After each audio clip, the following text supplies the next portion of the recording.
Hello दोस्तों, स्वागत है आपका अपने YouTube चैनल जेडएम क्लासेस पर। दोस्तों कैसे हो आप लोग? आई होप आप अच्छे से होंगे और अपनी स्टडी भी अच्छे से कर रहे होंगे।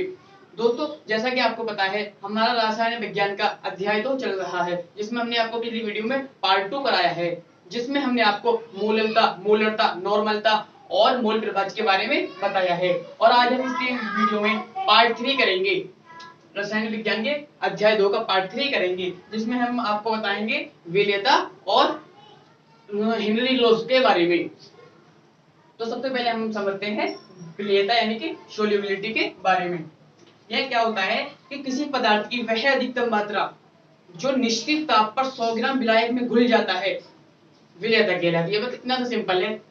किसी पदार्थ की वह अधिकतम मात्रा जो निश्चित ताप पर 100 ग्राम विलायक में घुल जाता है, उसकी क्या कहलाती है? विलेयता कहलाती है। कंडीशन क्या दे रखा है कि टेम्परेचर बिल्कुल कांस्टेंट होना चाहिए, ना इधर ना उधर, बिल्कुल कांस्टेंट टेम्परेचर होना चाहिए। और सॉल्वेंट कितना? 100 ग्राम होना चाहिए। ठीक है, तो इसे हम एक डायग्राम के थ्रू समझते हैं, क्योंकि डायग्राम के थ्रू हम समझते हैं तो सिंपल हो जाता है। तो चलिए हम लेते हैं, ये हम कोई सॉल्वेंट लेते हैं। हाँ, हम द्रव ले लेते हैं, क्योंकि द्रव एक अच्छा सॉल्वेंट यानी कि विलायक है। तो कितना बोल रहा? 100 ग्राम। ओके, ये 100 ग्राम हमने क्या ले लिया? विलायक। 100 ग्राम हमने विलायक ले लिया। तो इसमें किसी भी, हम कोई भी पदार्थ ले रहे हैं, ये क्या हमने पदार्थ ले लिया, किसी पदार्थ की वह अधिकतम मात्रा जितनी भी हम उतनी मात्रा लेनी है जो 100 ग्राम विलायक में यानी कि सॉल्वेंट में घुल जाए। तो किसी पदार्थ की वह अधिकतम मात्रा जो 100 ग्राम विलायक में घुल जाता है, वह उसकी सोल्युबिलिटी यानी कि विलेयता कहलाती है। तो हम इसे आगे देखें तो आगे हमें देखना है गैसों की द्रव्य विलेयता।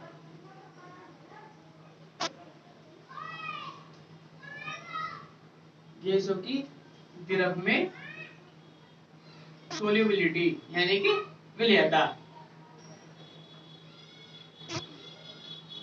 गैसों की द्रव्य विलेयता। दोस्तों गैसों की द्रव्य विलेयता, अलग अलग गैसों की द्रव्य विलेयता अलग अलग होती है। यह विलेयता गुणांक पर निर्भर करती है। चलो लिख लेते हैं,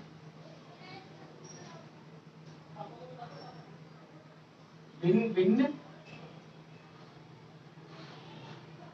सॉरी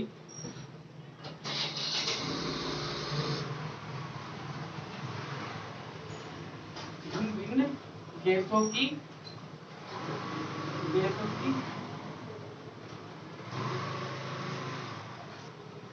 विलेयता इसमें द्रव में, भिन्न भिन्न गैसों की विलेयता द्रव में भिन्न भिन्न होती है।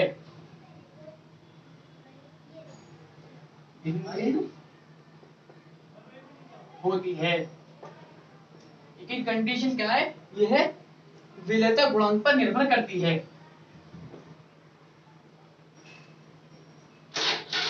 यह विलेयता गुणांक पर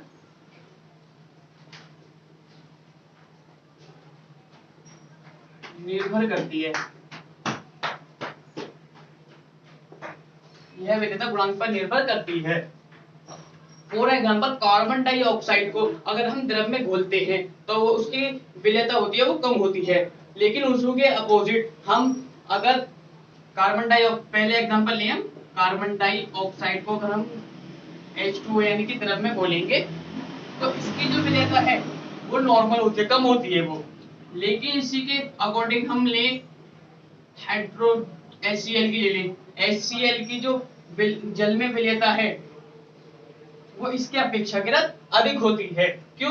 क्योंकि क्लोरीन जो है, ये इसमें जो इलेक्ट्रोनेगेटिविटी है वो हाइड्रोजन के अकॉर्डिंग अधिक होती है। इसलिए ये क्या है? गैस, ये गैस होती है। तो दोस्तों समझा आपने कि अलग अलग गैसों की द्रव में विलेयता अलग अलग होती है। ठीक है, यह विलेयता गुणांक पर निर्भर करती है। चलो हम इधर लिख लेते हैं विलेयता गुणांक समानुपाती होता है किसकी, गैस की विलेयता के, गैस की विलेयता की। ठीक है, विलेयता बढ़ाएंगे तो गैस की विलेयता भी बढ़ जाएगी। अब आगे समझते हैं गैस की विलेयता को प्रभावित करने वाले कारक, यानी गैस की जो सॉल्युबिलिटी होती है उसको अफेक्ट करने वाले कारक। तो जो फर्स्ट है गैस की प्रकृति। जो गैसें द्रव में आयनित हो जाती हैं उनकी विलेयता अधिक होती है। ठीक है, जैसे हाइड्रोजन क्लोराइड हुआ और कार्बन डाइऑक्साइड और अमोनिया, ये गैसें जल में अधिक विलय होती है। और जबकि H2O2 और N2 गैसें अपेक्षित की तरह कम विलय होती हैं, यानी हाइड्रोजन क्लोराइड की तुलना में हाइड्रोजन कम विलय होती है, ऑक्सीजन और कार्बन डाइऑक्साइड की तुलना में ऑक्सीजन कम विलय होती है, और ऐसे ही अमोनिया की तुलना में नाइट्रोजन कम विलय होती हैं। और आगे है विलायक की प्रकृति। विलायक में दो प्रकार के हो सकते हैं, ध्रुवीय तथा अध्रुवीय। जो गैसें ध्रुवीय होती हैं वह ध्रुवीय विलायक के साथ घुलती हैं, और जो गैसें अध्रुवीय होती हैं वह अध्रुवीय विलायक के साथ घुलती हैं। तो दोस्तों आगे हम नेक्स्ट चैप्टर में पढ़ेंगे ध्रुवीय और अध्रुवीय के बारे में, पूरा डिटेल करेंगे। तो थर्ड जो है वो है ताप का प्रभाव। ताप का प्रभाव, इफेक्ट ऑफ टेम्परेचर। ओके, तो ताप बढ़ाने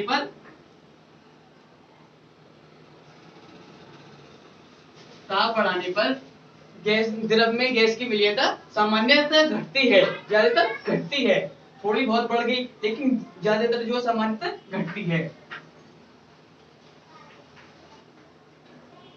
द्रव में गैस की विलेयता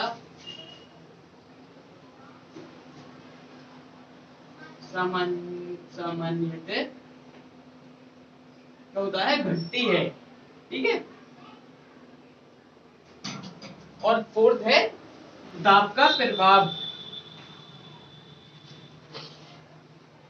दाब का प्रभाव, अफेक्ट ऑफ प्रेशर। तो इसमें क्या होता है, दाब बढ़ाने पर द्रव में गैस की विलेयता सामान्यतः बढ़ती है ज्यादातर। ठीक है, दाब बढ़ाने पर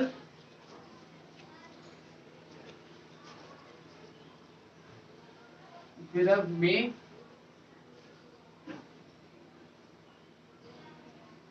गैस की विलेयता, सोल्युबिलिटी ऑफ गैस,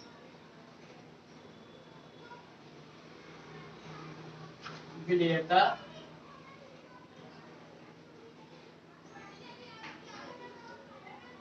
सामान्यतः बढ़ती है। टेम्परेचर इंक्रीज करने पर तो घटती है, और जी अफेक्ट यानी कि प्रेशर इंक्रीज करने पर गैस की विलेयता बढ़ती है। ओके, तो ये कहते हैं गैस की विलेयता को प्रभावित करने वाले कारक। तो आप इसका एक स्क्रीनशॉट लीजिए, तब तक हम इसे कंटिन्यू करते हैं। तो चलिए अब बात करते हैं हेनरी का नियम के बारे में, यानी हेनरीज लॉ के बारे में। तो इस नियम के अनुसार स्थिर ताप पर किसी गैस की विलेयता गैस के द्वारा लगाई गई वाष्प दाब के समानुपाती होती है। ये वाष्प दाब, इसे हम आगे पढ़ने वाले हैं, आप धीरे धीरे बहुत ही सिंपल बनाने वाला हूँ वाष्प दाब को। तो जैसा अभी मैंने ये डेफिनेशन कराई है, पहले ऐसे करिए। तो क्या बोल रहा है, इस नियम के अनुसार स्थिर ताप पर किसी गैस की विलेयता उस गैस के द्वारा लगाई गई वाष्प दाब के समानुपाती होती है। कैसे कैसे देखिएगा, यदि स्थिर ताप पर यानी कांस्टेंट टेम्परेचर पर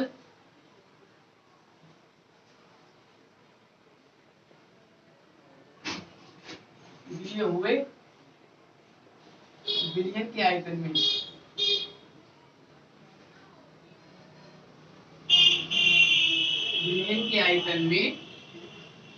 ठीक है, इसे नोट कीजिएगा, आयतन में घुली हुई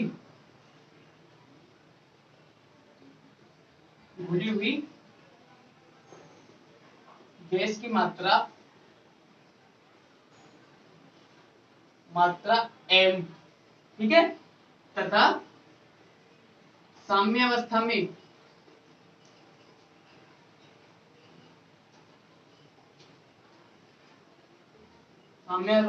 दाब यानी कि प्रेशर, दाब P हो तो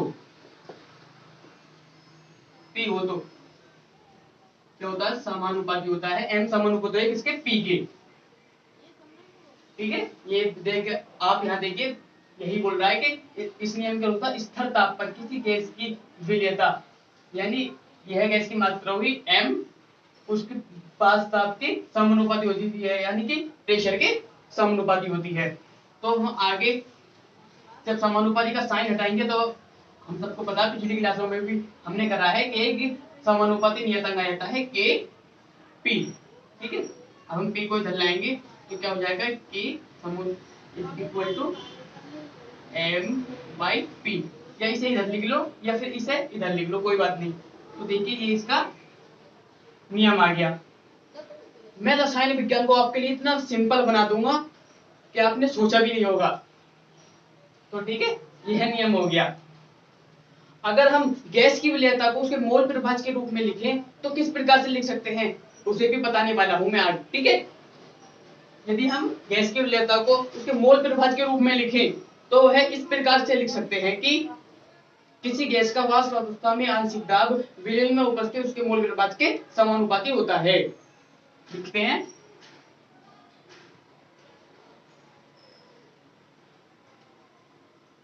यह हम मोल प्रभाज के रूप में लिख रहे हैं। तो किसी गैस का वाष्प अवस्था, इससे पहले जो करा था हमने क्या में करा था, साम्य अवस्था में दाब, ठीक है। वाष्प अवस्था में आंशिक दाब, आंशिक दाब P हो गया हमारा, ठीक है। तथा विलयन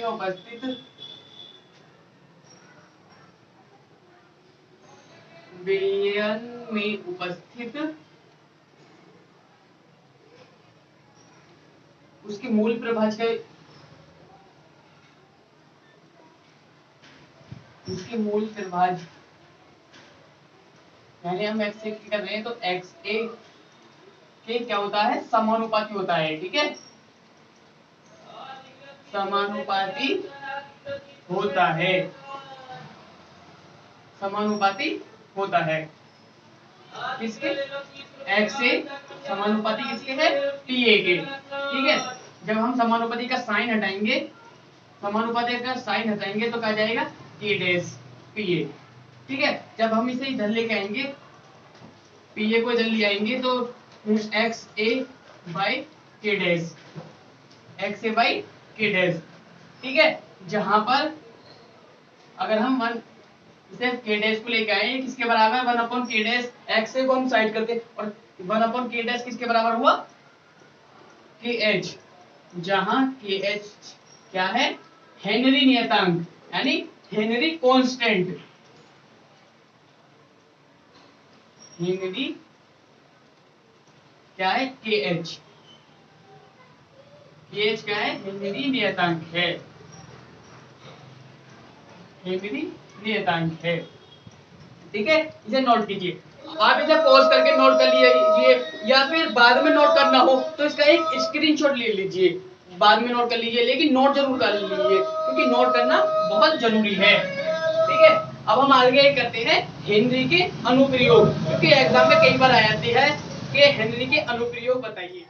तो आप समझते हैं हेनरी नियम के अनुप्रयोग। तो इसके दो इंपॉर्टेंट अनुप्रयोग हैं जो कई बार आते हैं।